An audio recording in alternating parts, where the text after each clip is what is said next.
안녕하세요. 네네, 고민이 많습니다. 네, 고민이 많으시겠네요. 네네. 지금 자녀분이 그럼 신혼부부예요?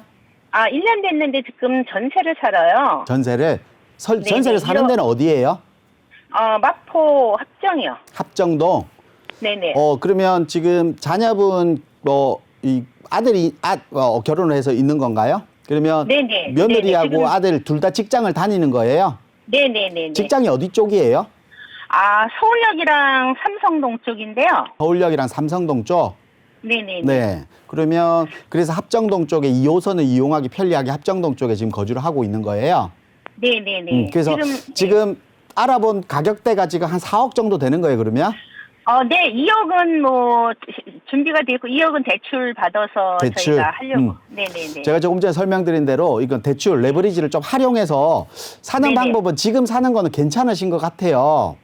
그래요? 근데 제가 지금 지도를 조금 보니까 네. 하나는 다세대 주택, 그러니까 성산 근린공원 쪽에 있는 다세대 주택인 것 같고, 네네네. 다세대 주택인 것 같고, 아까 성신 아파트라고 얘기하셨죠? 네네, 46년이고. 마포구청역 아래쪽에 있는 네, 우리 네, 나홀라 네. 아파트, 성신 아파트. 네네. 여기 한 네네. 70세대 정도 될 거예요. 네네네. 근데 아파트라기보다는 뭐 다세대가 밀집돼 있는 좀 저층, 6층, 7층 이런 건물인데 한 40년이 좀 넘은 건물일 거예요. 그래서 좀 오래된 건물.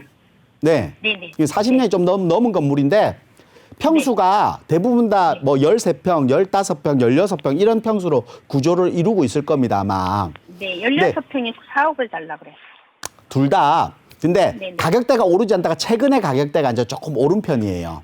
근데 네네네. 둘 다 제가 봤을 때는 지금 매수하는 시기는 맞지만 둘 다 투자적인 측면, 그러니까 거주의 문제는 아니고 투자적인 측면으로 봤을 때는 매수하는 거는 조금 아닌 것 같아요. 네네네. 그 이유는 우리 망원동이나 합정동 지역이 예전에 한강변 개발을 하는 지역이었잖아요. 네네. 한강 르네상스라 해서 한강변 주변 지역에 개발을 하고 뭐 이런 뭐 아파트도 짓고 업무지구도 짓고 뭐 여러 가지 얘기들이 있다가 많이 무산돼 있었잖아요. 네네. 근데 시간이 지나면 지날수록 언젠가는 가능은 하겠지만 그렇다고 하면 말을 바꿔서 얘기하면 한강변 개발이라고 했죠. 네네. 그러면 한강 조망이 안 나오면 큰 의미가 없잖아요. 네네네.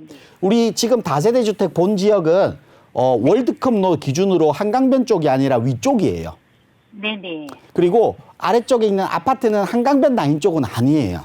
네네네. 그리고 아파트가 밀집돼 소형 평수로 밀집돼 있기 때문에 뭐 재건축을 하거나 다시 다른 아파트로 짓거나 하기에도 적합하지는 않아요. 왜냐하면 작은 평수들이 모여 있잖아요. 네네. 같은 면적의 작은 평수들이 많으면 세대원들이 많은 거잖아, 세대수가. 네네. 면적에 비해서 세대수가 많은 거예요. 네네네. 보통 이런 면적이면 뭐 빌라를 짓는 면적하고 같아야 되잖아요.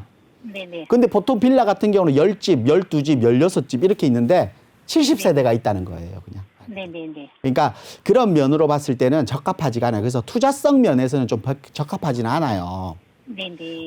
언젠가는 될 문제인데 우리께 한강 조망이 없다라고 하면 되더라도 큰 메리트가 없는 거고, 첫 번째. 네네. 두 번째는 우리가 이 주변 지역으로 보면 상암동도 있고 또 그리고 홍대, 뭐 연대, 뭐 이런 대학가도 있잖아요. 네네. 그래서 전세가라든지 수요는 많아요. 네네. 수요가 많은데 비해서 단기 차익 실현하기는 좀 힘들어요. 그 이유가 뭐냐면 아파트 같은 경우는 우리가 아파트는 가격이 좀 급매로 나오더라도 어느 정도 가격의 적정선이라는 게 있잖아요. 적정선. 그러니까 실거래가가 표시되고 있기 때문에 아파트 시세라는 게 있기 때문에 그 기준을 맞춰요. 네네. 근데 이런 다세대 주택이나 주택들은 네. 급하게 물량이 많다 보니까 이 주변 지역에 다세대 주택이 많잖아요. 네네. 많다 보니까 급매로 나오는 주택들은 이런 기준을 세우는 게 아니라 지금 막 가격이 다른 주택들은 4억, 5억 하는데 내가 급하다고 해서 3억 5천 이렇게 급하게 가격이 변동되는 게 너무 많단 말이에요, 급매들이. 네. 그러다 보니까 가격이 상승할 수 있는 원인이 좀 부족해요.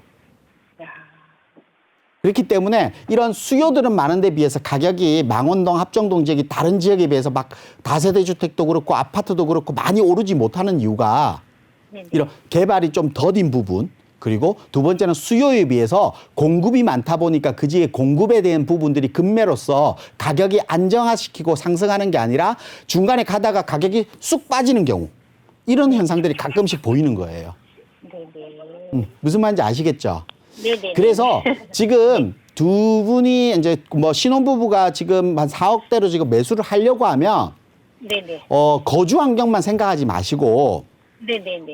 부동산은 가격이 상승하기 위해서는 요건들이 있잖아요. 네네. 제가 조금 전에도 설명드릴 때 저층 주거지. 저층 주거지가 밀집되어 있고 그리고 네네. 역세권 지역 이번에 역세권 지역의 준주거 지역으로 상향해서 용적률을 상향해서 막 임대주택도 네네. 늘리고 주택 공급에 대한 얘기도 많이 하잖아요. 네네. 그래서 네네. 역세권 지역 그리고 최근에 또 중공업 지역도 용적률 상향을 일부 지역을 해준다라고 얘기하잖아요. 네네. 그래서 네네. 중공업 지역이면서 역세권이면서 역세권 주변 지역에 저층 주거지가 밀집되어 있는 이런 지역들을 네네. 차라리 이런 지역 역세권 2호선 지금 뭐 아까 뭐 종로 쪽과 강남 쪽이랬잖아요. 네네. 그럼 2호선 라인일 거 아니에요. 네네. 그 2호선 라인 쪽으로 이런 지역들을 좀 공략하면 제가 볼 때는 뭐 영등포 지역이라든지 아니면 네네네네. 뭐 아래쪽에 이 대림동 지역이라든지 아니면 네네네. 구로 디지털 단지 그러니까 가산 디지털 지벨리라고 하죠. 네네. 그쪽 지역이라든지 이렇게 네네. 그런 지역이 중공업 지역이면서 역세권 지역에 저층 주거지들이 밀집된 지역들이 좀 있어요. 네네. 그런 지역들을 좀 공략하시는 게 좋을 것 같아요. 지금 아직 신혼부부기 때문에 아직까지 자녀를 생각하고 학군을 따져갖고 움직일 필요는 없잖아요.